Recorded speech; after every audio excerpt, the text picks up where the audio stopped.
अस्सलाम वालेकुम प्यारे बच्चों, आज हम सीखेंगे दिनों के नाम।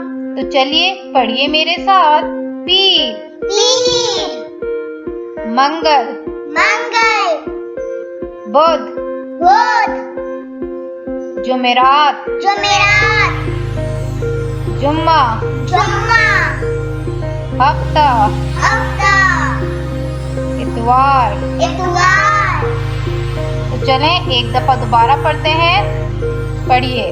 पीर, पीर, मंगल, मंगल, बुध, बुध, जुमरात, जुमेरात, जुम्मा, जुम्मा, हफ्ता, हफ्ता, इतवार। इतवार। तो ये थे प्यारे बच्चों दिनों के नाम। इसको याद रखिएगा। अल्लाह हाफिज।